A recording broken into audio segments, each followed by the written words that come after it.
फतेहपुर सीकरी की सर्द और खामोश रातों में, जहां पत्थरों से इतिहास बोलता है, वहां एक ऐसी हकीकत दफन थी जिसने मुगलिया सल्तनत की नींव हिला दी। यह कहानी महलों की विलासिता की नहीं, बल्कि एक सुनहरे धागों वाली बनारसी साड़ी और एक अधूरी रूह की है, जो इंसाफ की तलाश में सदियों से भटक रही थी। जब बादशाह अकबर के हरम में साड़ियों के नाचने और हवाओं में सिसकियों के गूंजने की खबरें आईं, तब इसे केवल एक वहम माना गया। लेकिन बीरबल अपनी तीक्ष्ण बुद्धि और तर्कशक्ति से रेशम के उन धागों के पीछे छिपे धोखे, लालच और बलिदान के उस काले सच को बाहर लाए, जिसे वक्त की धूल ने ढक दिया था। क्या एक बेजान कपड़ा किसी की जान ले सकता है? क्या बीरबल एक रूह को वह इंसाफ दिला पाएंगे जो उसे जीती जी न मिल सका? रहस्य, रोमांच और अलौकिक शक्तियों के ताने बाने से बुनी यह दास्तान मुगल इतिहास के उस पन्ने को खोलती है, जहां न्याय की पुकार पत्थरों को भी चीर कर बाहर आ जाती है। मुगलिया सल्तनत की राजधानी फतेहपुर सीकरी में एक सर्द और रहस्यमय रात थी। चांदनी महल के संगमरमर पर अपनी ठंडी रोशनी बिखेर रही थी। बादशाह अकबर अपने खास दोस्त और सबसे भरोसेमंद वजीर बीरबल के साथ महलों के गलियारों में टहल रहे थे। माहौल में एक अजीब सी चुप्पी थी, जो किसी अनहोनी का संकेत दे रही थी। अकबर ने अचानक अपने भारी सोने के कंगन को सहलाते हुए गहरी सांस ली। बीरबल, उन्होंने फुसफुसाते हुए कहा, क्या तुम किसी ऐसी आत्मा पर यकीन करते हो जिसका वास कपड़े के एक टुकड़े में हो? बीरबल ने आश्चर्य से उनकी ओर देखा। जहांपनाह, यह कैसा प्रश्न है? क्या किसी नए सूफी संत ने आपको कोई कहानी सुनाई है? कहानी नहीं बीरबल, हकीकत। पिछले कई रातों से महल के जनाना हिस्से में दहशत फैली हुई है। बेगमें कसम खाकर कह रही हैं कि एक प्राचीन सुनहरे धागों वाली बनारसी साड़ी, वह साड़ी जिसकी मालकिन कई दशक पहले रहस्यमय तरीके से मर गई थी, खुद ब खुद अलमारी से निकलकर हवा में नाचती है। बीरबल की हमेशा हंसमुख रहने वाली आंखों में अब जिज्ञासा के साथ थोड़ी बेचैनी भी थी। एक साड़ी की आत्मा? हाँ, और वह केवल नाचती नहीं, वह फुसफुसाती भी है। किसी अनसुलझे इंतकाम की बात, अकबर ने गंभीरता से कहा। मेरा हुक्म है बीरबल, तुम उस साड़ी की आत्मा का रहस्य सुलझाओ, वरना मेरी सल्तनत में चैन नहीं आएगा। बीरबल ने सम्मान में झुकते हुए अपनी आंखें उठाईं, जिनमें अब विनोद की हल्की सी चमक लौट आई थी। जहांपनाह, इतिहास में शायद यह पहली बार होगा कि मुझे किसी जीवित अपराधी के बजाय एक रेशमी अपराधी को पकड़ना होगा। लेकिन चिंता न करें बीरबल, हर रहस्य का तानाबाना बुनना जानता है, चाहे वह रेशम का हो या षड्यंत्र का। तो तुम्हारी रणनीति क्या है? अकबर ने पूछा। सबसे पहले हुजूर, बीरबल ने कहा, मुझे उस आत्मिक नर्तकी को करीब से देखना होगा। उसकी बनावट, उसका रंग, और सबसे जरूरी वह अलमारी जहां वह रखी थी। मैं बेगमों के डर को नहीं, बल्कि उनके बयान को बारीकी से सुनूंगा। अगले ही पल बीरबल ने अपने एक सिपाही को आदेश दिया कि शाही हरम के वास्तुकार को तुरंत बुलाया जाए। बीरबल का दिमाग तेजी से काम कर रहा था। यह साड़ी हवा में यूं ही नहीं नाच सकती। या तो इसके पीछे कोई इंसानी हाथ है, या फिर हरम की बनावट में ही कोई गुप्त मार्ग या झरोखा छिपा है, जिसका इस्तेमाल किसी को डराने के लिए किया जा रहा है। बीरबल ने निश्चय किया, शुरुआत उस साड़ी की अंतिम विश्राम स्थली अलमारी से होगी। कुछ ही देर में बूढ़ा और अनुभवी शाही वास्तुकार मिस्त्री गफूर हाथ जोड़कर बीरबल के सामने उपस्थित हुआ। बीरबल ने न तो अभिवादन में समय गवाया और न ही भूमिका बांधी। मिस्त्री गफूर, बीरबल ने कड़क आवाज में पूछा, जिस खास कमरे में वह अलमारी है, क्या उसकी बनावट में कोई ऐसा झरोखा या वेंटिलेशन शाफ्ट है जो सीधी हवा के बहाव का कारण बन सके, खासकर उस अलमारी के ठीक पीछे और ऊपर? गफूर ने माथे का पसीना पोंछा। हुजूर, हरम की सुरक्षा और एकांत को ध्यान में रखते हुए मैंने हर दीवार को ठोस बनाया है। उस अलमारी के पीछे सिर्फ अभेद्य पत्थर की दीवार है, कोई गुप्त निकास या झरोखा नहीं है। और क्या उस अलमारी को कभी उसकी जगह से हटाया गया है? बीरबल ने अपनी आंखें सिकोड़ते हुए पूछा। मुझे उस कमरे का विस्तृत नक्शा चाहिए, तुरंत। हम एक बार खुद उस जगह की जांच करेंगे। बीरबल को यकीन था कि रहस्य उस अलमारी के इर्द गिर्द ही छिपा है, चाहे वह वास्तुशिल्प की चूक हो या फिर किसी की साजिश। गफूर तुरंत शाही अभिलेखागार से मुड़ा तुड़ा पुराना नक्शा लेकर हाजिर हुआ। बादशाह अकबर और बीरबल ने मशाल की रोशनी में उस नक्शे का अध्ययन किया। जहां पनाह, नक्शा तो यही कहता है कि दीवार पक्की है। गफूर ने अपनी बात दोहराई। मान लिया, बीरबल बोले, किंतु आइए हम इस पक्की दीवार को स्वयं छूकर देखते हैं। रात के सन्नाटे में वे तीनों हरम के उस विवादित कमरे में पहुंचे। अलमारी अब पूरी तरह से खाली थी। बीरबल ने अलमारी को धकेल कर दीवार से हटाया। उन्होंने दीवार की सतह को खरोंच कर देखा और फिर उस पर ध्यान से कान लगाया। गफूर, मुझे एक लंबी छड़ दो, बीरबल ने आदेश दिया। उन्होंने छड़ को अलमारी के ठीक पीछे वाली दीवार के ऊपरी हिस्से से टकराया। बाकी दीवारों पर जहां भारी, ठोस आवाज आई, वहीं उस स्थान पर टकराने पर एक खोखली, दबी हुई ध्वनि सुनाई दी, मानो भीतर कोई बड़ा खाली स्थान हो। यह अभेद्य पत्थर की आवाज नहीं है, जहां पनाह, बीरबल ने गंभीर स्वर में कहा। इस अलमारी ने हमेशा एक गुप्त रास्ते को छुपाया है। अकबर आश्चर्य से हक्के बक्के रह गए। एक गुप्त रास्ता? बीरबल, क्या यह उस रहस्यमय साड़ी की उत्पत्ति से जुड़ा है? शायद, जहांपनाह। हमें तुरंत जानना होगा, बीरबल ने दृढ़ता से कहा। सम्राट ने तुरंत 2 मजबूत सिपाहियों को बुलाया और आदेश दिया, इस खोखली दीवार को तोड़ डालो। हमें भीतर देखना है। सिपाहियों ने भारी औजारों से उस स्थान पर प्रहार किया। कंकड़ और धूल का एक घना गुबार उड़ा। कुछ ही क्षणों में पत्थर की वह सतह दरक गई और भीतर एक काला, संकरा द्वार प्रकट हुआ। जैसे ही द्वार खुला, वहां से ठंडी, सीलन भरी हवा का एक झोंका आया, जिसने सबके रोंगटे खड़े कर दिए।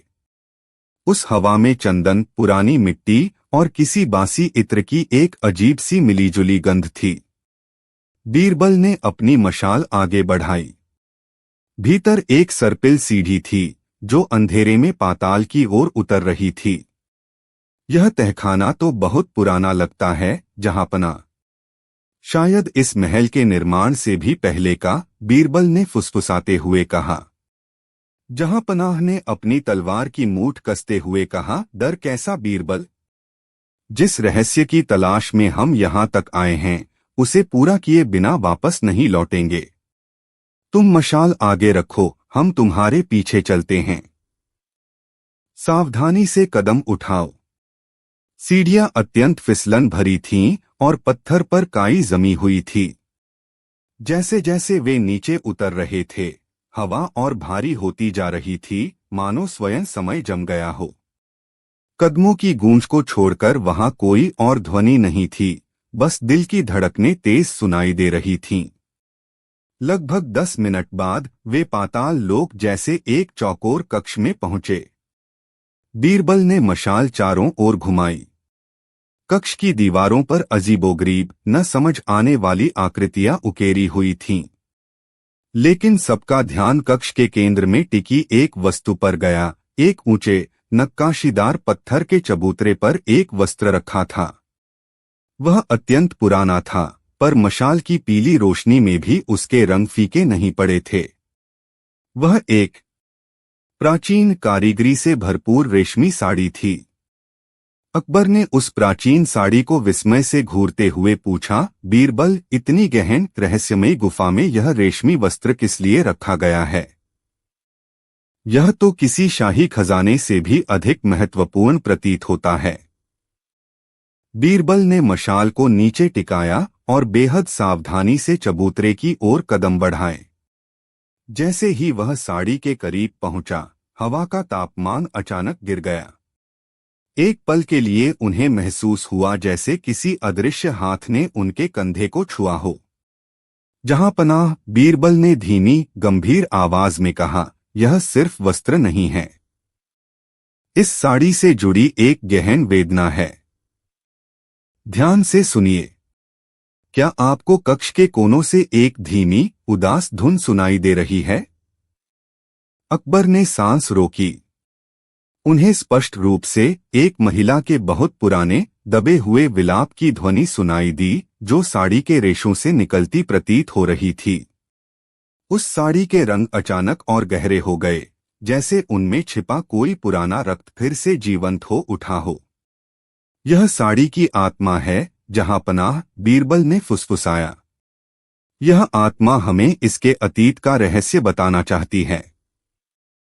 अकबर की आंखें भय और उत्सुकता के मिश्रण से चौड़ी हो गईं। क्या? बीरबल, क्या तुम सच में मानते हो कि इस वस्त्र में कोई आत्मा है? यह केवल अंधविश्वास नहीं है। उन्होंने आवाज को कठोर बनाने की कोशिश की, लेकिन कंपन स्पष्ट था। बीरबल ने उत्तर दिया, जहां पनाह, यह अंधविश्वास नहीं, बल्कि एक गहन सत्य है जो रेशम के हर धागे में लिपटा है। यह आत्मा तभी शांति पाएगी जब इसे न्याय मिलेगा। यह साड़ी एक ऐसे अनमोल राज की साक्षी है जो सदियों से दफन है। बीरबल ने धीरे से साड़ी के केंद्र पर अपनी तर्जनी रखी। जैसे ही उन्होंने स्पर्श किया, कक्ष की रोशनी टिमटिमा उठी और विलाप की ध्वनि अब एक स्पष्ट, कांपती हुई फुसफुसाहट में बदल गई। हमें इसके रहस्य को सुनना होगा, जहां पनाह। यह साड़ी हमें उस महल, उस समय और उस भीषण रात्रि की झलक दिखाएगी जब इसे अंतिम बार पहना गया था। हमें एकांत और मौन चाहिए। तैयार हो जाइए, क्योंकि यह केवल एक कहानी नहीं, यह एक दृश्य है, बीरबल ने गंभीर लहजे में कहा। जहां पनाह, अकबर ने तुरंत सारे अंगरक्षकों और सेवकों को कक्ष से बाहर जाने का आदेश दिया। भारी दरवाजे बंद होते ही गहरा सन्नाटा छा गया, इतना कि अपनी धड़कनें भी सुनाई देने लगीं। एकांत हो गया। बीरबल, अब वह दृश्य आरंभ करो, अकबर ने फुसफुसाहट में कहा। उनकी आंखें साड़ी पर टिकी थीं। बीरबल ने अपनी आंखें बंद कर लीं और दोनों हाथों से उस प्राचीन वस्त्र को धीरे से छुआ। स्पर्श करते ही साड़ी के रेशों से एक अत्यंत शीतल, बर्फीली ऊर्जा निकली, जिसने पूरे कक्ष को तुरंत ठंडा कर दिया। वातावरण में मौजूद फुसफुसाहट अब एक मधुर पर अत्यंत दुखद स्त्री स्वर में बदल गई। दीवारों पर साए नाचने लगे और कमरे के केंद्र में, हवा में अचानक धुंध छा गई। उस धुंध के बीच एक भव्य लेकिन जीर्णशीर्ण महल की परछाई उभरने लगी, सुनहरे गुंबद और बलुआ पत्थर के खंभे। समय थम गया था। बीरबल ने धीमी आवाज में कहा, देखिए जहां पनाह, यह साड़ी हमें उस रात्रि में ले जा रही है। रानी पद्मावती की अंतिम रात। जहां पनाह की आंखें विस्मय से चौड़ी हो गईं। बीरबल, क्या यह सच है? हम इतिहास के पन्नों को जी रहे हैं, उन्होंने कंपकंपाती आवाज में पूछा। धुंध और गहरी होती गई और जीर्णशीर्ण महल की परछाई अब चित्तौड़ के भव्य प्रांगण का जीवंत दृश्य बन गई। वातावरण में धधकती मशालों की गंध थी और दूर से आती युद्ध के ढोलों की धीमी भयावह गड़गड़ाहट। अचानक एक हृदय विदारक रुदन, रोना पूरे दृश्य पर छा गया। बीरबल ने देखा, प्रांगण के एक कोने में कई सौ स्त्रियां एकत्रित थीं। उनके चेहरे पर गहन दुख और अंतिम निर्णय का भाव था। जहां पनाह, बीरबल ने फुसफुसाते हुए कहा, यह वो पल है जब रानी पद्मावती ने स्वयं को आग में समर्पित करने का निर्णय लिया था। यह साड़ी उस भयानक जौहर की पहली साक्षी है। ठीक उसी क्षण हवा में तैरती साड़ी के भीतर से एक अत्यंत सुंदर पर पीड़ा से भरा चेहरा उभरा। उसकी आंखें बंद थीं, जैसे वह अपने अंतिम समय की यातना को फिर से जी रही हो। रानी की आत्मा बोल नहीं रही थी, लेकिन उसका दर्द हवा में घुल चुका था। अकबर अवाक रह गए। उन्होंने अपने जीवन में कई युद्ध लड़े थे, पर ऐसी अलौकिक पवित्र पीड़ा का सामना उन्होंने पहली बार किया था। उनके माथे पर पसीना आ गया। यह आत्मा किसी शत्रु की नहीं, बल्कि युगों के बलिदान और नारी गौरव की प्रतिमूर्ति थी। रानी की आंखें जो अब तक बंद थीं, धीरे से खुली। उनकी दृष्टि सीधी अकबर या बीरबल पर नहीं टिकी, बल्कि नीचे जौहर स्थल की ठंडी राख के ढेर पर जा पड़ी। एक लंबी कराहती हुई सांस उस साड़ी के भीतर से निकली। सावधान जहांपनाह, बीरबल ने अपनी आंखें झुकाते हुए कहा, इनका दर्द हमें किसी रहस्य की ओर खींच रहा है। साड़ी ने हवा में एक धीमी पर निश्चित गति से नीचे की ओर झुकना शुरू कर दिया। जैसे ही साड़ी का किनारा राख के ढेर को छूने वाला था, उस हवा में घुल चुके दर्द ने अचानक एक तीव्र लहर का रूप ले लिया। साड़ी के रेशों से एक अदृश्य ऊर्जा निकली, जिसने राख को हिला दिया। राख के भीतर से एक प्राचीन जंग लगी धातु का कलश बाहर लुढ़क आया। वह रानी की आत्मा का पहला संदेश था। बादशाह अकबर ने अपनी भव्य पगड़ी को संभाला। उनकी आंखें उस कलश पर टिकी थीं, जो अब उनके सामने राख में लिपटा हुआ पड़ा था। बीरबल, इसे छूने की हिम्मत मत करना। यह किसी शापित वस्तु जैसा लगता है, उन्होंने कांपते हुए आदेश दिया।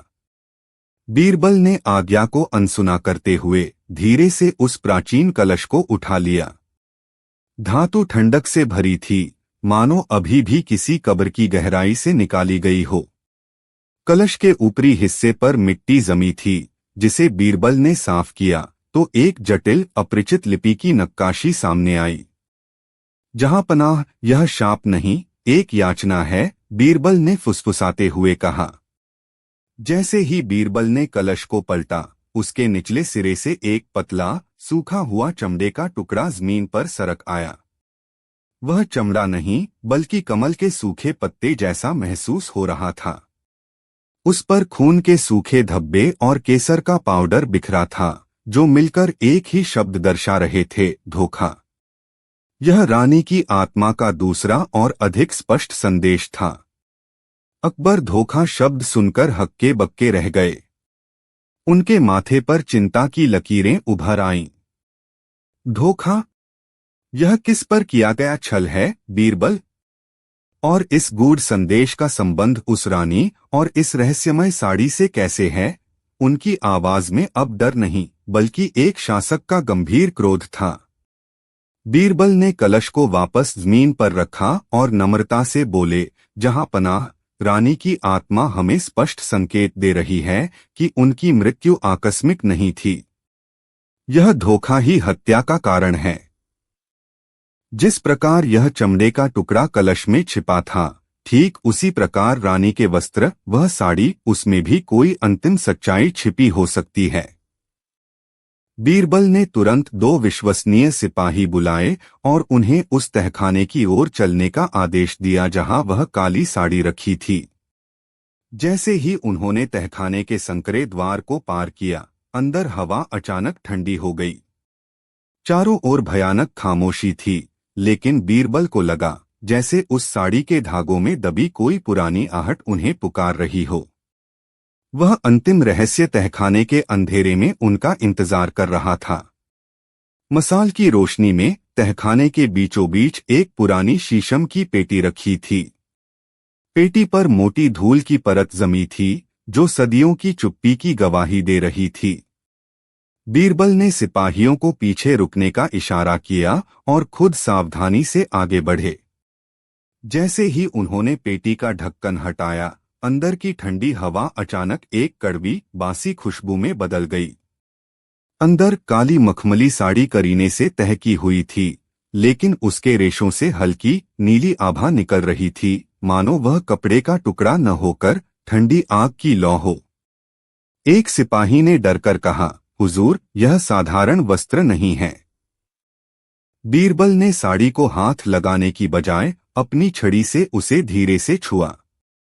स्पर्श होते ही तहखाने की दीवारों पर दबी हुई चीख की धीमी गूंज सुनाई दी। बीरबल समझ गए कि यह केवल कपड़ा नहीं है, यह एक शक्तिशाली ऊर्जा को धारण किए हुए है। उन्होंने शांत स्वर में कहा, यह रानी का वस्त्र कम और किसी भूली हुई आत्मा का पिंजरा अधिक लगता है। इसे सावधानी से उठाओ और सीधे महल के खुले आंगन में ले चलो। यह रहस्य अब अंधेरे में नहीं बल्कि सबके सामने उजाले में सुलझेगा। दोनों सिपाही डरते डरते पेटी उठाई और सीढ़ियों की ओर भागे। पेटी को शाही आंगन के बीचों बीच रखा गया।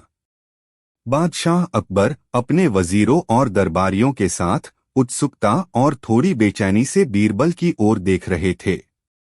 जैसे ही सिपाहियों ने पेटी को जमीन पर रखा, दोपहर की चिलचिलाती धूप में भी एक अजीब सी बर्फीली हवा का झोंका महसूस हुआ। हवा इतनी ठंडी थी कि दरबारियों के चेहरों पर सिकुड़न आ गई। बीरबल ने बिना किसी भाव के आदेश दिया, महाराज की आज्ञा से पेटी खोलो। ढक्कन हटते ही अंदर रखी हुई सुनहरे धागों वाली मखमली साड़ी अचानक अपने आप थोड़ी ऊपर उठी और फिर धड़ाम से नीचे गिर गई। किसी ने उसे छुआ नहीं था।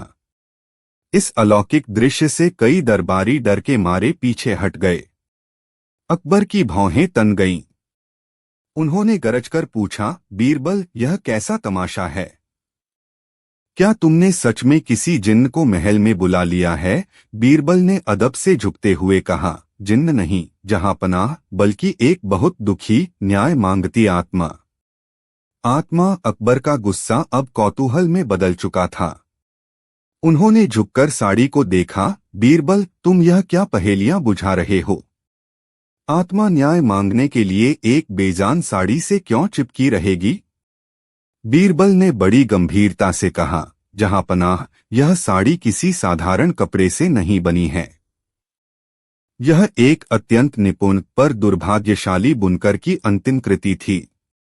उसे इस उत्कृष्ट कलाकारी के लिए न तो मेहनताना मिला, न ही सम्मान।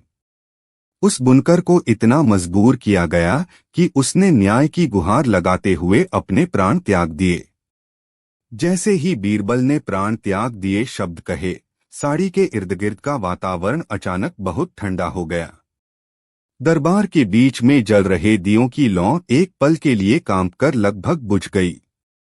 साड़ी के सुनहरे धागों में एक अजीब सी उदासी झलक रही थी। अकबर ने महसूस किया कि यह ठंडक सिर्फ हवा में नहीं थी, बल्कि उनकी हड्डियों तक जा रही थी। यह साड़ी उस बुनकर की आखिरी निशानी है, बीरबल ने धीरे से कहा, और इसकी आत्मा तब तक महल में रहेगी जब तक उसे न्याय नहीं मिल जाता। अकबर ने तुरंत आदेश दिया, उस बुनकर और इस साड़ी से जुड़े हर व्यक्ति को तुरंत दरबार में हाजिर किया जाए। शाही हरकारे आदेश मिलते ही तुरंत शहर और बुनकर बस्ती की ओर भागे। कुछ ही पल में दो मुख्य व्यक्तियों को जंजीरों में दरबार में हाजिर किया गया। पहला व्यक्ति वह कठोर साहूकार था जिसने बुनकर को साड़ी का कमीशन दिया था, और दूसरा वह लालची व्यापारी था जिसने अंतिम क्षणों में साड़ी की कीमत बहुत कम लगा दी थी।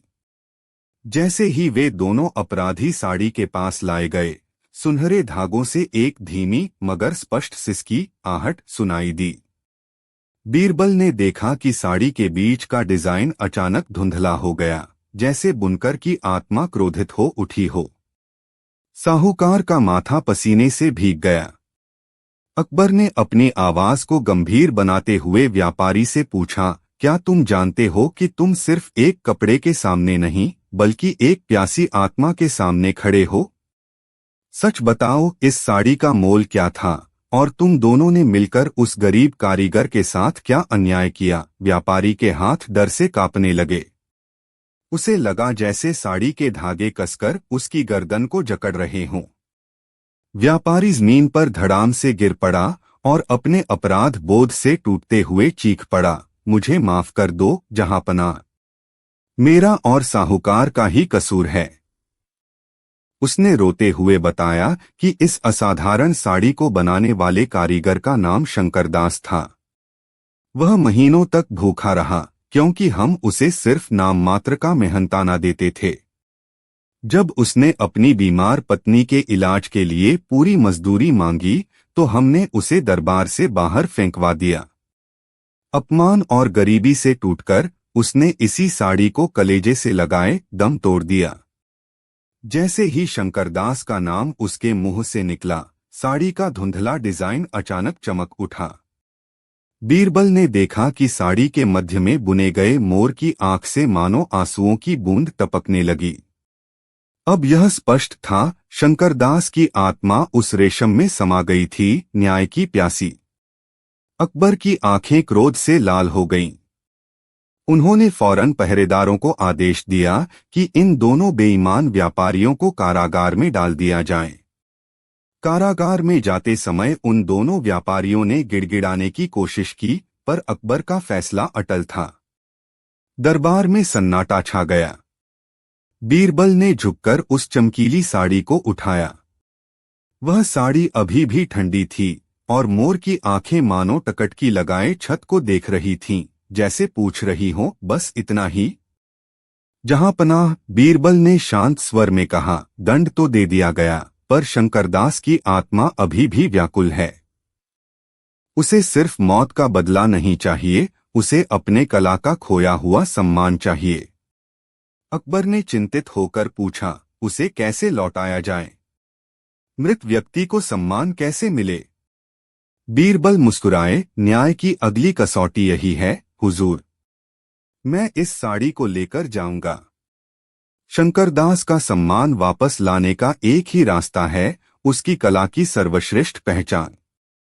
जब तक यह साड़ी दुनिया की सबसे मूल्यवान और सम्मानित वस्तु नहीं बन जाती, तब तक यह आत्मा शांति नहीं पाएगी। यह कहकर बीरबल ने साड़ी को लपेट लिया और दरबार से विदा ली। उनका अगला कदम क्या होगा, यह कोई नहीं जानता था। बीरबल दरबार से निकलने के बाद सीधे कारीगरों और व्यापारियों की बस्ती की ओर चल दिए।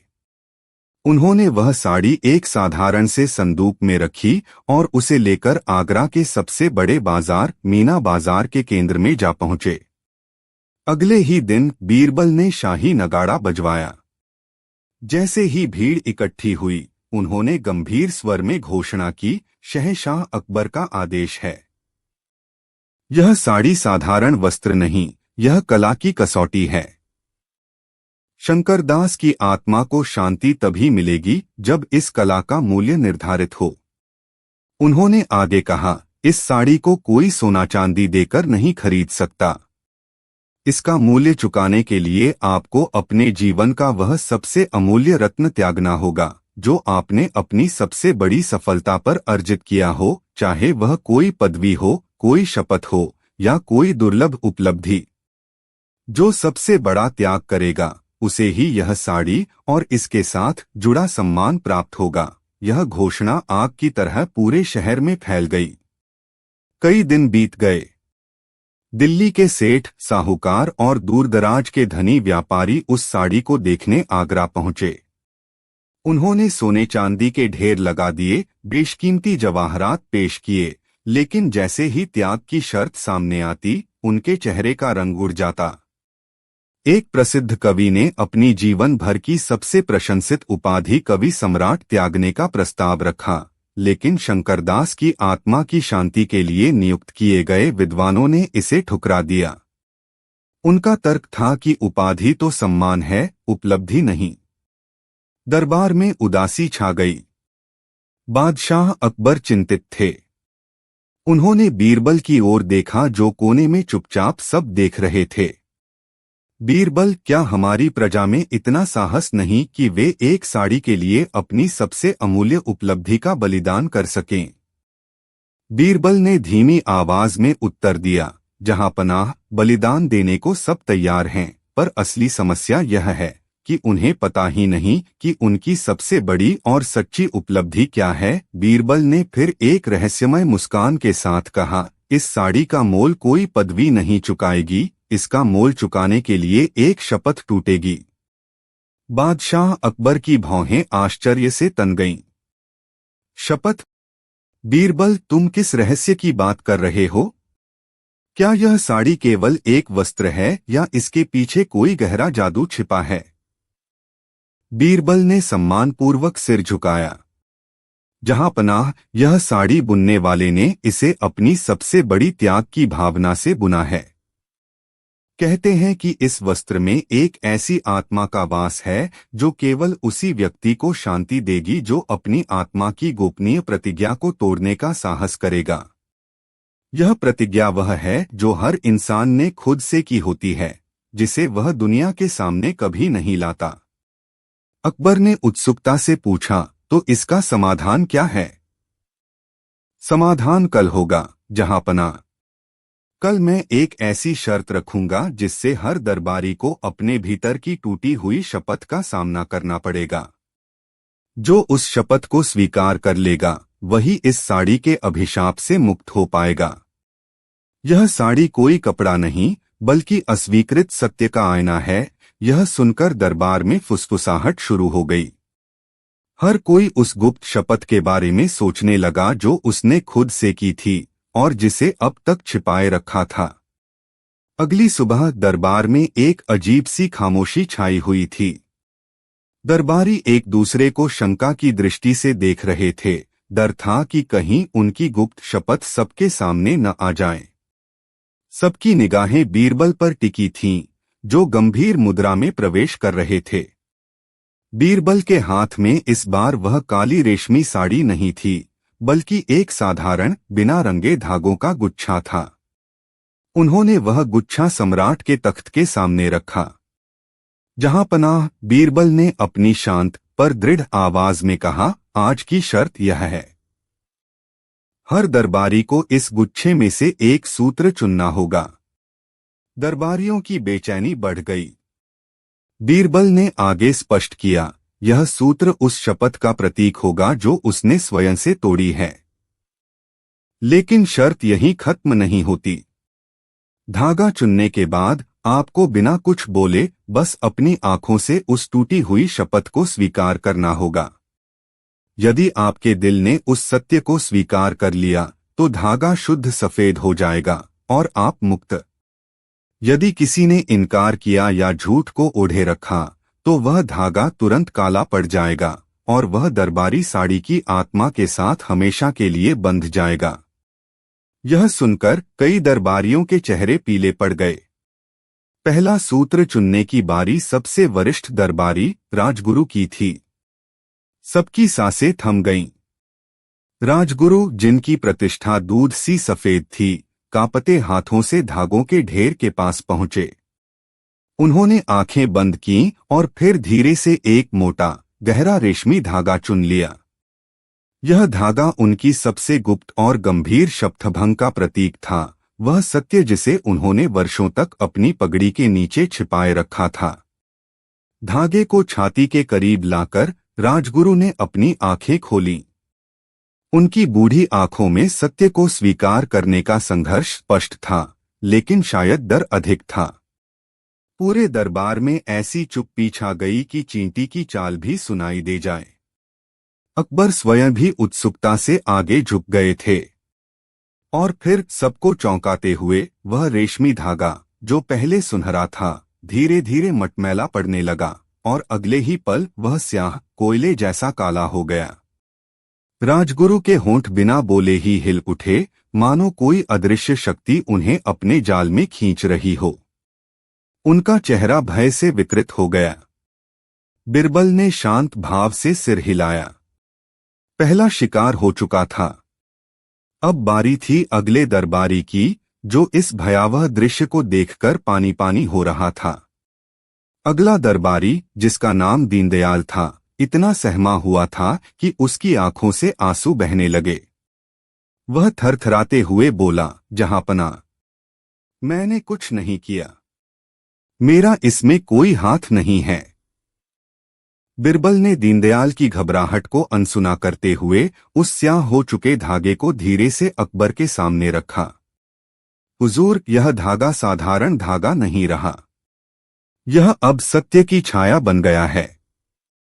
यह उस महान साड़ी की आत्मा का प्रतीक है, जिसे केवल शुद्ध विचारों वाले लोग ही छू सकते थे।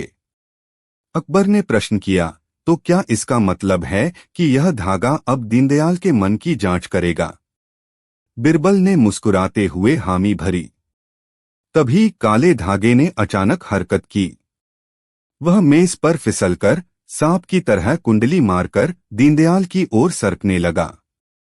दीनदयाल ने डर के मारे अपनी आंखें कसकर बंद कर लीं, जैसे वह चाहता हो कि यह भयावह दृश्य पलक झपकते ही खत्म हो जाए। धागा जैसे ही उसके पैरों के करीब पहुंचा, दरबार के भीतर एक हल्की लेकिन तीखी चीख गूंज उठी। चीख इतनी अप्रत्याशित थी कि बादशाह अकबर भी अपनी सीट से उछल पड़े।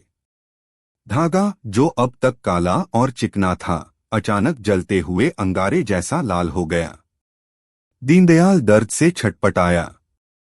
उसके पैरों के पास की जमीन से हल्की हल्की भाप उठने लगी, जैसे उस धागे ने पवित्रता की सीमा को भंग करने वाले को जला दिया हो।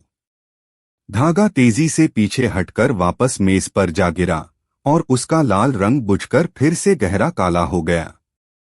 बिरबल ने गंभीर स्वर में कहा, जहां पनाह, यह चीख दीनदयाल की नहीं है, बल्कि उस धागे के भीतर वास करने वाली सती की आत्मा की थी, जिसने इनके मन में पल रहे लालच और झूठ को सहन नहीं किया। दीनदयाल अब और नहीं सह सका। उसका डर स्पष्ट रूप से उसकी आंखों में झलक रहा था। उसने अपने हाथ जोड़ लिए और कांपते हुए आवाज में स्वीकार किया, महाराज, मुझसे गलती हुई। मैंने ही उस बहुमूल्य नीलम की चोरी की थी। मुझे क्षमा करें। अकबर का गुस्सा अब राहत और गहरे विस्मय में बदल गया। उन्होंने तुरंत अपने सिपाहियों को इशारा किया कि दीनदयाल को कालकोठरी में डाला जाए और चोरी किया हुआ नीलम उससे बरामद किया जाए। फिर उन्होंने अपनी नजर बिरबल पर टिकाई। उनके चेहरे पर प्रशंसा का भाव था। वाह बिरबल, तुमने न केवल चोर पकड़ा, बल्कि एक निर्जीव धागे को न्याय का माध्यम बना दिया। लेकिन मुझे विस्तार से बताओ, इस साधारण काले धागे में सती की आत्मा का वास कैसे हुआ? और इस धागे का संबंध उस रहस्यमय साड़ी से क्या है जिसका तुमने जिक्र किया था? बिरबल ने सम्मानपूर्वक सिर झुकाया। जहां पनाह, यह केवल धागा नहीं है। यह उस अत्यंत पवित्र और दुखद साड़ी का एक अंश है। वर्षों पहले एक बुनकर थी जिसने अपनी कला में सच्चाई को सर्वोच्च माना। जब उसके मालिक ने उसे झूठे दावे के साथ जहर बेचने पर मजबूर किया, तो उसने विरोध किया और अपनी जान दे दी। मरने से पहले उसने अपनी अंतिम साड़ी में न्याय की कामना का हर धागा पिरोया था। यह धागा उसी बुनकर की अंतिम कृति का हिस्सा है, जिसे न्याय की साड़ी कहा जाता है। यह धागा लालच और झूठ को बर्दाश्त नहीं करता। अकबर ने गहरी सांस ली। वह बिरबल की बातों से चकित थे, लेकिन उनके मन में तर्क और संदेह का द्वंद्व चल रहा था। उन्होंने कहा, न्याय की साड़ी? बिरबल, तुम हमेशा रहस्यमय बातें करते हो। यह धागा कैसे तय करेगा कि कौन झूठा है और कौन नहीं? मुझे प्रमाण चाहिए। क्या यह धागा लालची व्यक्ति को पहचान सकता है? बिरबल मुस्कुराए। उन्होंने धागे को सम्मानपूर्वक उठाया और कहा, जहां पनाह, यह केवल धागा नहीं, यह एक चेतावनी है। जो इसे सत्य के साथ छूता है, उसे शीतलता महसूस होती है। लेकिन जो लालच और झूठ के साथ इसे स्पर्श करेगा, उसके हाथ तुरंत जलने लगेंगे। यह धागा किसी भी कीमत पर लोभ को बर्दाश्त नहीं करता। ठीक तभी दरबार के एक धनी व्यापारी दरबारी रतनलाल, जो बिरबल से ईर्ष्या रखते थे, व्यंग्य से हंसे। यह सब मनगढ़ंत बातें हैं। एक निर्जीव धागा किसी के मन के भावों को कैसे पढ़ सकता है? मैं इस दावे को चुनौती देता हूं। बिरबल ने शांति से रतनलाल की ओर देखा। यदि आपको इतना ही संदेह है रतनलाल जी, तो क्यों न आप स्वयं इस पवित्र धागे को छूकर देख लीजिए। पता चल जाएगा कि आपके मन में कितनी पवित्रता है और कितना लालच। दरबार में सन्नाटा छा गया। रतनलाल का चेहरा क्षण भर के लिए पीला पड़ गया, लेकिन तुरंत उसने अपनी घबराहट को अहंकार के पर्दे से ढक दिया। यह सब आंख का धोखा है। मैं इस मनगढ़ंत जादू की पोल अभी खोलता हूं। अकबर और सारे दरबारी सांस थामे देख रहे थे। रतनलाल अपनी अंगूठीजड़ी मोटी उंगलियों के साथ आगे बढ़ा और बीरबल द्वारा सावधानी से चांदी की थाली में रखे उस पतले सुनहले धागे को छूने का प्रयास किया। जैसे ही उसकी उंगलियों का स्पर्श धागे से हुआ, एक तीखी स्फुर्र की आवाज आई। धागा तुरंत ही गहन नीली ठंडी लपटों में जल उठा। लपटें इतनी तेज थीं कि उन्होंने तुरंत ही रतनलाल की उंगलियों की त्वचा को झुलसा दिया। दर्द से कराहते हुए रतनलाल ने चीखते हुए हाथ पीछे खींचा। उसकी आंखों में भय और अपमान का मिश्रण था। महाराज अकबर तुरंत खड़े हो गए। बीरबल, यह कैसा चमत्कार है? धागा सचमुच जल उठा। बीरबल ने रतनलाल की ओर देखा, जिसकी उंगलियां बुरी तरह झुलस चुकी थीं। जहांपनाह, यह धागा नहीं, उसके मन में छिपे लोभ की अग्नि है। महाराज अकबर ने रतनलाल की तरफ देखा, जो अभी भी दर्द से कांप रहा था। फिर उनका ध्यान बीरबल की ओर गया। यह अत्यंत विचित्र है, बीरबल। यदि यह धागा लोभ को जलाता है, तो इसकी शक्ति का स्रोत क्या है? क्या यह किसी साधु का आशीर्वाद है, या यह साक्षात कोई जादू है? बीरबल ने बड़ी शांति से उत्तर दिया। जहांपनाह, यह न तो साधु का आशीर्वाद है, न ही साधारण जादू। यह उस साड़ी की आत्मा द्वारा उत्पन्न रक्षा कवच है, जिसकी चर्चा हम कर रहे हैं। सदियों से उस वस्त्र ने केवल पवित्र हाथों का स्पर्श सहा है। जब कोई दुर्भावना या लालच लिए उसे छूने का प्रयास करता है, तो आत्मा की ऊर्जा उसे जला देती है। अकबर ने उत्सुकता से पूछा, तो क्या तुम यह कह रहे हो कि यह धागा हमें उस रहस्यमयी साड़ी की आत्मा तक ले जा सकता है? बीरबल ने धागे को अपने हाथ में लिया और उसकी नीली चमक को महसूस किया। जी जहांपनाह, रतनलाल के माध्यम से हमें यह पता चला है कि यह धागा एक शक्तिशाली संकेतक है। अब हमें यह जानना होगा कि वह साड़ी किस उद्देश्य से इस महल में भटक रही है। बीरबल ने धागे को जमीन पर धीरे से छोड़ दिया। जहां उसे गिरना चाहिए था, वह धागा जमीन से कुछ इंच ऊपर हवा में स्थिर हो गया। उसकी नीली आभा और तेज हो गई। ऐसा लगा जैसे कोई अदृश्य शक्ति उसे खींच रही हो। यह देखिए जहांपनाह, बीरबल फुसफुसाए। यह धागा हमें रास्ता दिखाएगा, लेकिन हमें बहुत सावधानी से चलना होगा। इस आत्मा का रहस्य राजमहल के सबसे शांत और पुराने हिस्से में छिपा है। अकबर ने उत्सुकता और थोड़ी बेचैनी से बीरबल की ओर देखा। हम तैयार हैं, बीरबल। हमें इस रहस्य को खत्म करना होगा, इससे पहले कि यह पूरे राज्य में अंधविश्वास फैला दे।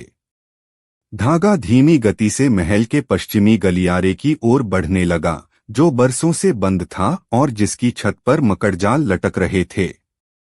जैसे ही वे गलियारे के अंतिम सिरे पर पहुंचे, जहां एक प्राचीन लोहे का दरवाजा था, धागे की चमक अचानक एक तीव्र चकाचौंध करने वाली ज्वाला में बदल गई। उसी पल लोहे के दरवाजे के पीछे से एक झीना दर्द भरा क्रंदन सुनाई दिया।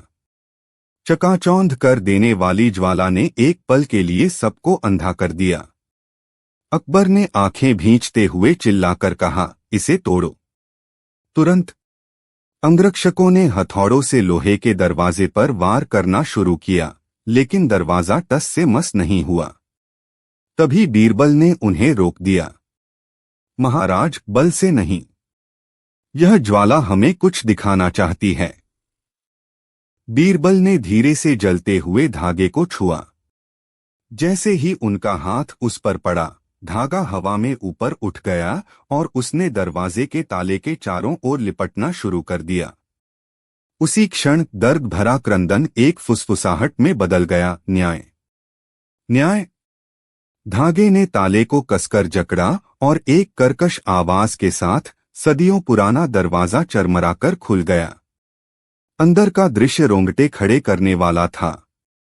कमरे में केवल एक ही चीज थी, एक ऊंचे लकड़ी के मंच पर रखा हुआ सुनहरे तारों से बुना हुआ एक अत्यंत पुराना और मैला रेशमी घाघरा।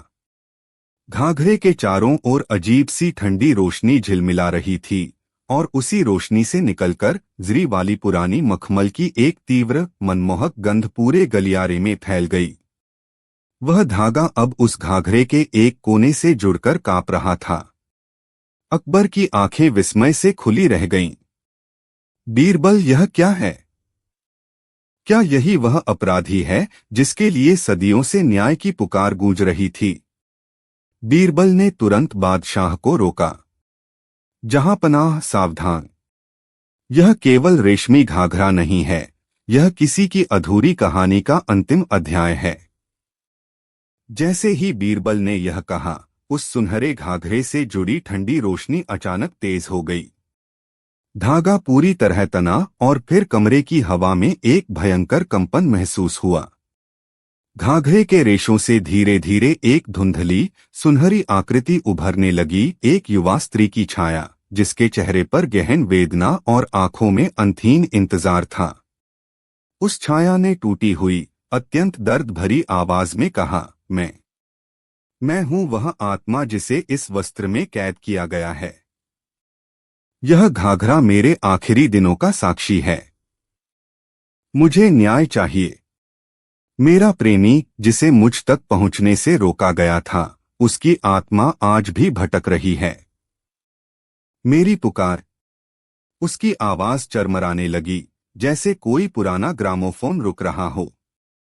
बीरबल ने समझा कि यह मामला केवल वस्त्र और धागे का नहीं, बल्कि एक भीषण प्रेम कहानी और सदियों पुराने धोखे का है।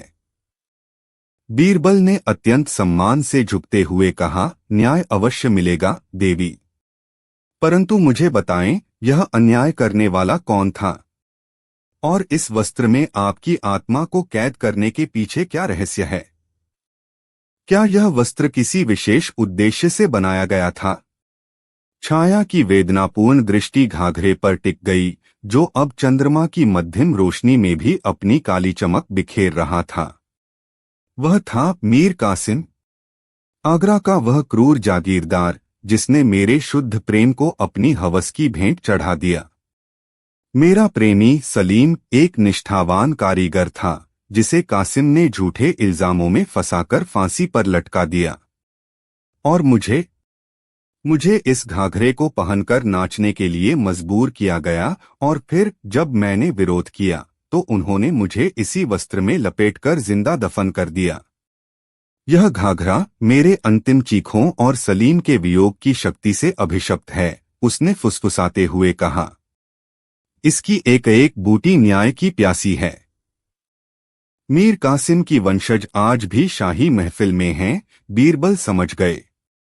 यह केवल एक प्रेत का मामला नहीं, बल्कि एक जटिल राजनीतिक और सामाजिक साजिश का उद्घाटन था, जिसकी जड़ें राजमहल में गहरी थीं। उन्हें अब बादशाह अकबर को सूचित करना ही था। बीरबल तुरंत अंधेरी रात में दबे पांव बादशाह अकबर के शयन कक्ष की ओर बढ़े। कक्ष में प्रवेश करते ही उन्होंने द्वार बंद कर दिया और बिना किसी भूमिका के सारी बात कह सुनाई। अकबर स्तब्ध रह गए। उनके चेहरे पर क्रोध और चिंता की गहरी लकीरें उभर आईं। मीर कासिम के वंशज, हमारे ही दरबार में इतना बड़ा विश्वासघात, अकबर ने धीमी किंतु कठोर आवाज में कहा। बीरबल ने झुककर कहा, जी जहांपनाह, हमें इस बात को गुप्त रखना होगा। यदि वे सचेत हो गए तो प्रमाण नष्ट कर दिए जाएंगे। वह आत्मा सिर्फ न्याय नहीं चाहती, वह हमें सही अपराधी तक पहुंचाना चाहती है। बादशाह ने गहरी सांस ली। तो तुम्हारी क्या राय है बीरबल? कैसे पता चलेगा कि वे विश्वासघाती कौन हैं? बीरबल के मस्तिष्क में एक विचार कौन था। जहांपनाह, हमें उस श्रापित घाघरे वस्त्र का उपयोग एक चाल के रूप में करना होगा।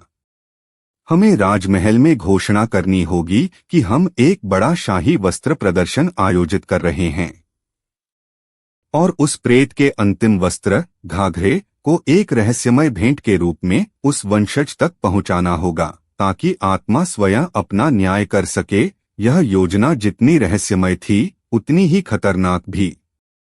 बादशाह अकबर ने गहरी सोच में सिर हिलाया।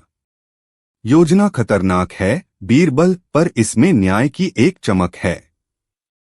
यदि यह वस्त्र वास्तव में उस प्राचीन आत्मा से जुड़ा है तो यह अवश्य ही अपने वंशज की ओर आकर्षित होगा। बीरबल ने अपनी दाढ़ी सहलाई। जी जहांपना, पर हमें यह भेंट बहुत चतुराई से देनी होगी। प्रदर्शन के अंतिम दिन हम दरबारियों और नगर के गणमान्य लोगों के सामने यह घोषणा करेंगे कि अंतिम वस्त्र एक विशेष वंश परंपरा पुरस्कार के रूप में दिया जाएगा। वंश परंपरा पुरस्कार? अकबर ने भौहें चढ़ाई। हाँ जहांपना। यह कहकर कि यह वस्त्र केवल उसी के पास जाएगा जिसके पूर्वजों ने सबसे बड़ी निष्ठा दिखाई हो, परंतु आत्मा इसे विश्वासघाती के पास पहुंचाना चाहती है। उस रात हम देखेंगे कि कौन सा दरबारी उस भेंट को लेने से झिझकता है और किसे वह श्रापित घाघरा स्वीकार करना पड़ता है। आदेश जारी होते ही पूरे आगरा में शाही वस्त्र प्रदर्शन की चर्चा फैल गई। दरबारियों के बीच फुसफुसाहटें शुरू हो गईं। हर कोई उत्सुक था, लेकिन अंदर ही अंदर एक अजीब डर भी पनप रहा था। आखिरकार वह दिन आ पहुंचा। दीवाने खास में तिल धरने की जगह नहीं थी। केंद्र में एक काले मखमली आसन पर वह श्रापित घाघरा या वस्त्र रखा गया था। यह देखने में स्वर्गीय था, बारीक सोने और चांदी के धागों से बुना हुआ, पर उसका गहरा बैंगनी रंग ऐसा था मानो वह किसी प्राचीन रहस्य को छुपा रहा हो। वस्त्र के पास आते ही हवा में अजीब सी ठंडक महसूस होने लगती थी, जबकि गर्मी का मौसम था। दरबारी फुसफुसा रहे थे, पर उनकी आंखें बार बार उस चमकीले लेकिन रहस्यमय वस्त्र की ओर जा रही थीं। कई दरबारी, जिनमें ऊंचे ओहदे वाले मनसबदार भी शामिल थे, डर के मारे पसीना पोंछ रहे थे। उन्हें लग रहा था जैसे वह वस्त्र नहीं बल्कि स्वयं किसी जीवित आत्मा की आंखें उन्हें घूर रही हों। अकबर ने एक गंभीर दृष्टि बीरबल पर डाली। बीरबल ने झुककर उत्तर दिया, जहांपनाह, आत्मा तैयार है। अब बस यह देखना है कि यह श्रापित घाघरा किसके शरीर को अपना निवास स्थान चुनता है। अकबर ने गहरी सांस ली और घोषणा की, आज यह पवित्र वंश परंपरा पुरस्कार उस दरबारी को सौंपा जाएगा जिसकी निष्ठा। इससे पहले कि बादशाह अपनी बात पूरी करते, घाघरे के पास रखी मोमबत्ती की लौ अचानक भभक उठी, मानो किसी अदृश्य शक्ति ने उसे हवा दी हो। माहौल में सन्नाटा छा गया। सन्नाटे को चीरते हुए कपड़े के स्टैंड पर टंगा हुआ वह भारी जरी के काम वाला घाघरा अचानक तेजी से कांपने लगा। दरबारियों के बीच फुसफुसाहट शुरू हो गई, लेकिन डर के मारे किसी की हिम्मत नहीं हुई कि वह एक कदम भी आगे बढ़ाए। कंपन इतना तीव्र था कि चांदी की सजावट हिलने लगी। अकबर का माथा सिकुड़ गया। उन्होंने आदेशात्मक स्वर में कहा, बीरबल, यह क्या तमाशा है? क्या कोई पीछे से धागे खींच रहा है? बीरबल ने आगे बढ़कर झुककर कहा, नहीं जहांपना, यह धागा इंसान नहीं बल्कि नियति खींच रही है। जैसे ही बीरबल ने यह कहा, घाघरे के केंद्र से, जहां कमरबंद बंधा था, एक पतली लेकिन बेहद तीखी करुण आवाज गूंज उठी, न्याय, मुझे मुक्ति चाहिए। यह आवाज हवा में नहीं बल्कि सीधे दरबारियों के सीने में गूंजी। उस अदृश्य आत्मा की उपस्थिति से महल की हवा भारी हो गई। एक वरिष्ठ दरबारी डर के मारे अपनी जगह पर ही बेहोश होकर गिर पड़ा। आत्मा ने अपना निवास स्थान चुनना शुरू कर दिया था। अकबर का माथा पसीने से भीग गया, पर उसने साहस बटोरते हुए तलवार की मूठ पर अपनी पकड़ मजबूत की। उसने गरजकर पूछा, कौन हो तुम? यहां आकर इस तरह भय क्यों फैला रही हो? आत्मा की आवाज अब उस घाघरे से निकलकर सीधे बादशाह की ओर केंद्रित हो गई। मैं उस न्याय की गुहार हूँ, जहां पनाह, जो सदियों से इस रेशमी कारागार में कैद है। मैं राजगढ़ की रानी रोहिणी हूँ। मेरा विवाह मेरे दुश्मन के हाथों हुआ। मेरे देह को तो जला दिया गया, पर मेरी अंतिम इच्छा, मेरा यह घाघरा, मेरे दर्द को लेकर यहाँ भटक रहा है। दरबार में सन्नाटा छा गया। बीरबल ने धीरे से कदम आगे बढ़ाया। हे आत्मा, यदि तुम्हें न्याय चाहिए तो तुम्हें यह बताना होगा कि तुम्हारा हत्यारा कौन है और इस घाघरे का रहस्य क्या है। इतना सुनते ही घाघरे के धागे तेजी से हिलने लगे, जैसे कोई अदृश्य तूफान उसे झकझोर रहा हो। दरबार की रोशनी मंद पड़ गई और घाघरे के रेशम से एक धूमिल नीली रोशनी निकलने लगी, जिसने हवा में रानी रोहिणी की पीड़ादायक छवि बनाना शुरू कर दिया। रानी रोहिणी की धूमिल आकृति ने अपनी पीड़ादायक आंखों से बादशाह अकबर की ओर देखा। दरबार में उपस्थित सभी दरबारी डर के मारे अपनी जगह जम गए। एक ठंडी कांपती हुई आवाज, जो सीधे जमीन के भीतर से आती हुई प्रतीत हुई, ने घोषणा की, मेरा हत्यारा, जहां पनाह, कोई बाहर का नहीं। वह यहीं आपके सिंहासन के पास बैठा है। उस क्रूर व्यक्ति ने मुझे इसलिए मार डाला क्योंकि मैं उसकी बेईमानी और राजद्रोह के मंसूबों को जान चुकी थी। आकृति का हाथ धीरे धीरे ऊपर उठा और उसने दरबारियों के बीच बैठी एक विशिष्ट हस्ती की ओर इशारा किया। वह व्यक्ति, जो हमेशा अपनी वफादारी का दिखावा करता था, अचानक पीला पड़ गया। उसके माथे पर पसीना आने लगा और वह कांपने लगा। रानी की नीली आंखें उस अपराधी पर टिकी थीं। इस घाघरे के धागों में उसकी लालच की बू है। यह मेरे विश्वासघात की गवाही है। बीरबल की नजर फौरन उस दरबारी पर पड़ी, जो अब घबराकर उठने की कोशिश कर रहा था। बीरबल समझ गए, यह अब सिर्फ आत्मा की कहानी नहीं थी, यह सीधे सीधे राजद्रोह और हत्या का मामला था। बीरबल ने तुरंत अपने रक्षकों को संकेत दिया कि वे उस व्यक्ति को घेर लें। माहौल में तनाव इतना बढ़ गया कि सांस लेना भी मुश्किल हो रहा था। दरबारी ने जब देखा कि वह चारों ओर से घिर चुका है और रानी की आंखें सीधे उसी पर आरोप लगा रही हैं, तो उसने जमीन पर घुटने टेक दिए। वह जानता था कि अब बच निकलना नामुमकिन है।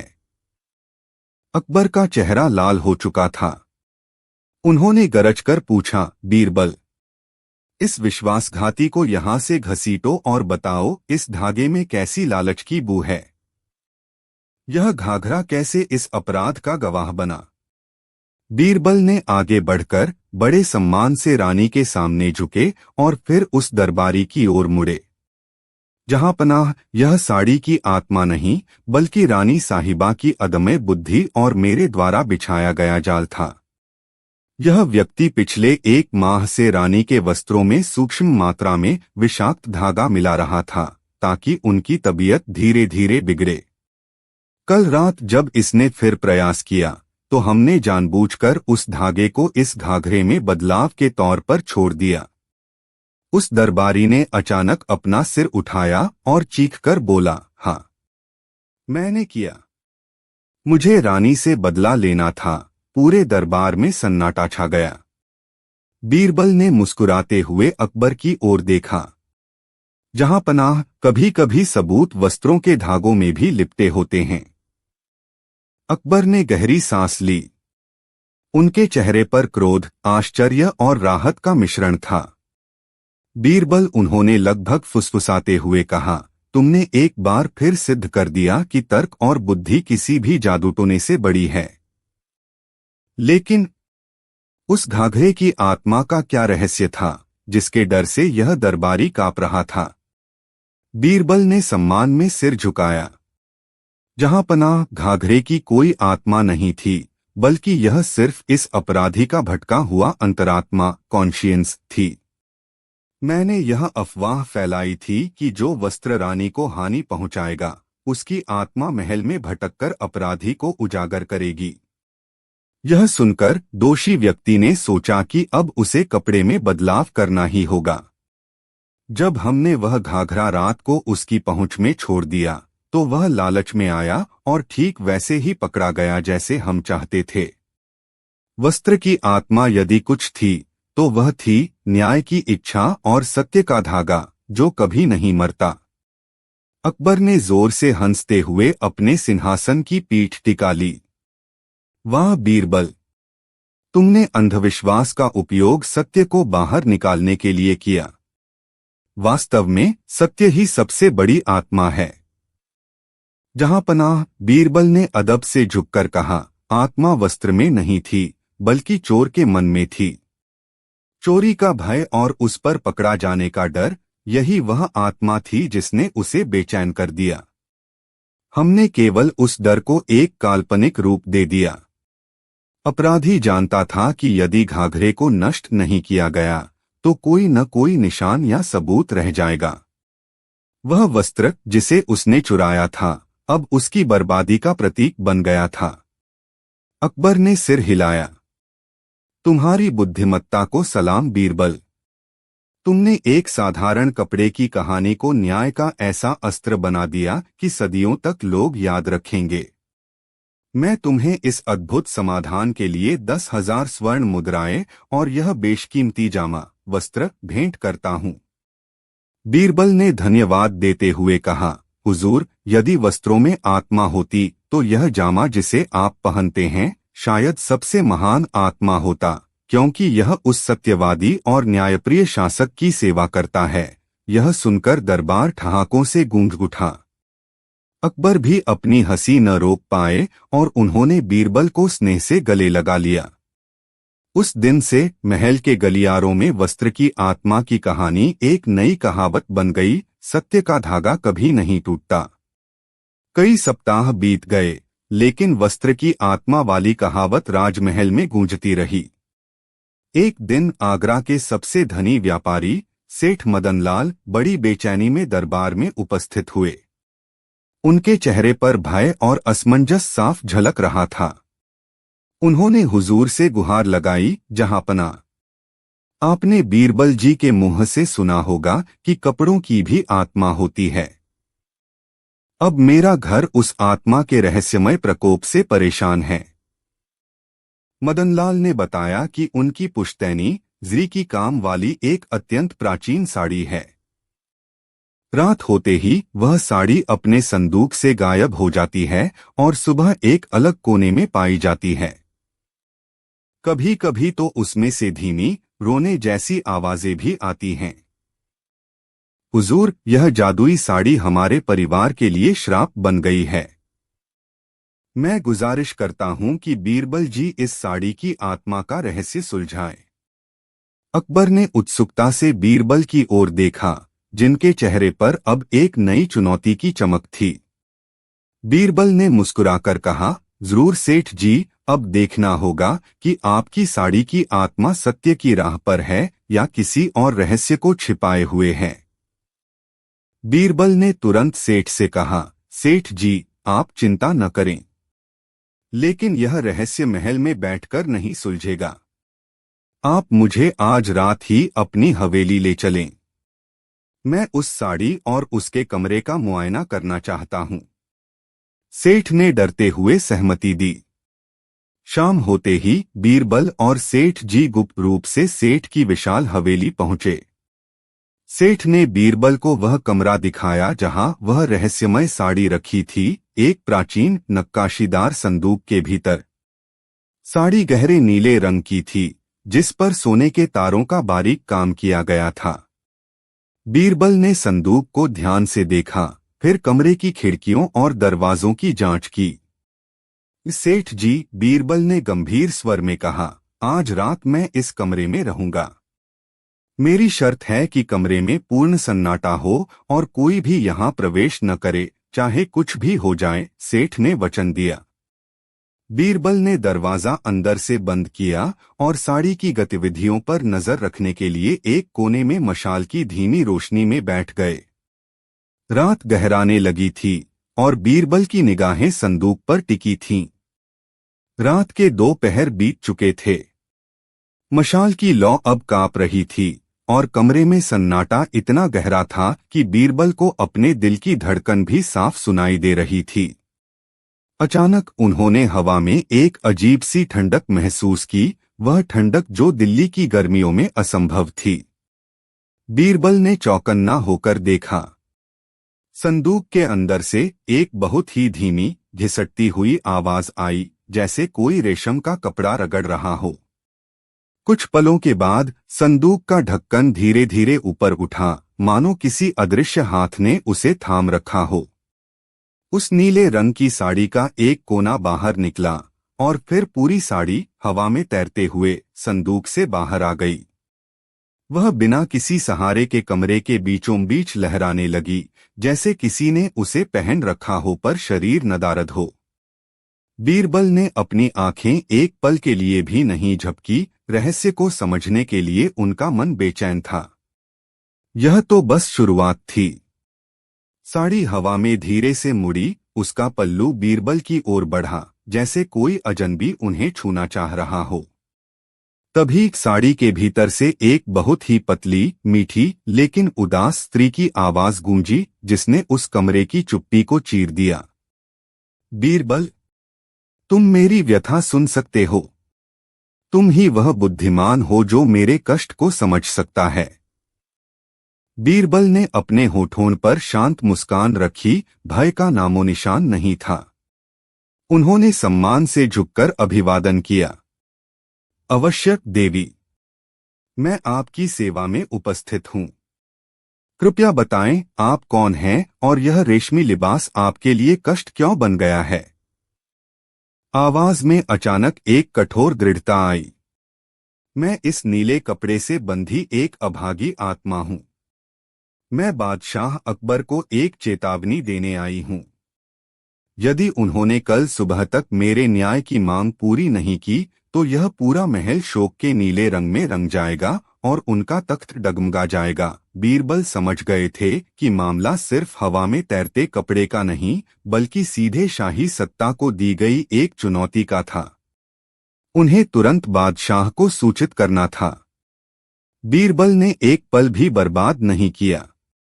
उनके मन में उस नीली साड़ी की आत्मा की कड़क आवाज गूंज रही थी। वह बिजली की गति से बादशाह अकबर के ख्वाबगाह शयन कक्ष की ओर भागे। रात के उस पहर में बादशाह को जगाना नियम के विरुद्ध था, पर यह मामला नियमों से परे था। जहां पनाह, बीरबल ने विनम्रता पर अर्जेंसी के साथ पुकारा। अकबर ने उत्सुकता से बीरबल की ओर देखा, जिनके चेहरे पर अब एक नई चुनौती की चमक थी। बीरबल ने मुस्कुराकर कहा, जरूर सेठ जी, अब देखना होगा कि आपकी साड़ी की आत्मा सत्य की राह पर है या किसी और रहस्य को छिपाए हुए है। बीरबल ने तुरंत सेठ से कहा, सेठ जी, आप चिंता न करें, लेकिन यह रहस्य महल में बैठकर नहीं सुलझेगा। आप मुझे आज रात ही अपनी हवेली ले चलें। मैं उस साड़ी और उसके कमरे का मुआयना करना चाहता हूं। सेठ ने डरते हुए सहमति दी।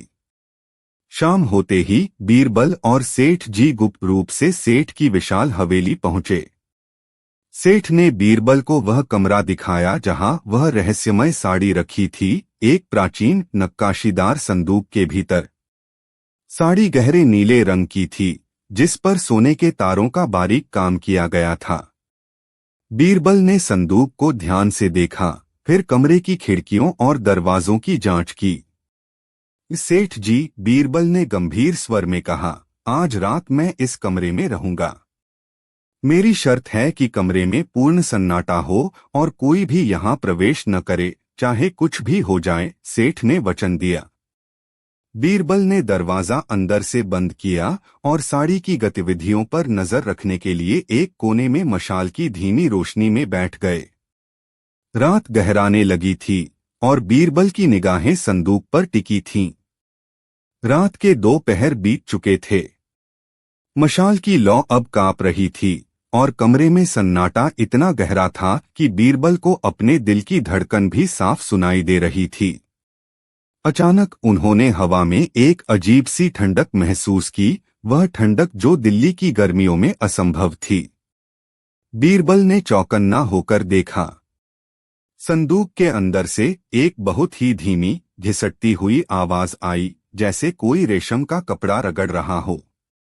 कुछ पलों के बाद संदूक का ढक्कन धीरे धीरे ऊपर उठा, मानो किसी अदृश्य हाथ ने उसे थाम रखा हो।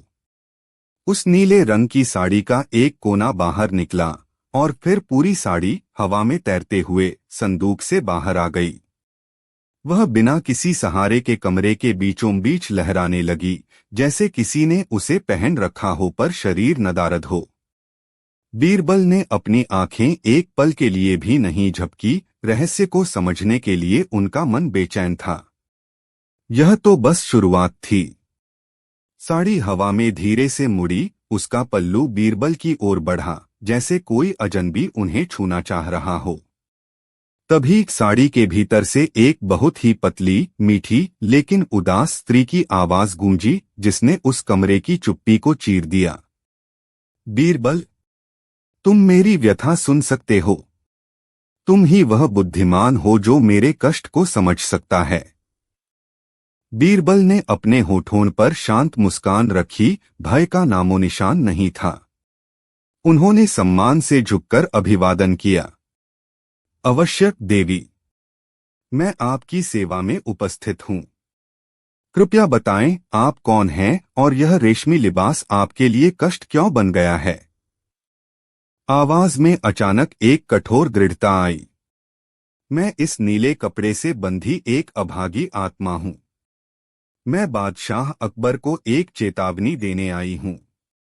यदि उन्होंने कल सुबह तक मेरे न्याय की मांग पूरी नहीं की, तो यह पूरा महल शोक के नीले रंग में रंग जाएगा और उनका तख्त डगमगा जाएगा। बीरबल समझ गए थे कि मामला सिर्फ हवा में तैरते कपड़े का नहीं, बल्कि सीधे शाही सत्ता को दी गई एक चुनौती का था। उन्हें तुरंत बादशाह को सूचित करना था। बीरबल ने एक पल भी बर्बाद नहीं किया। उनके मन में उस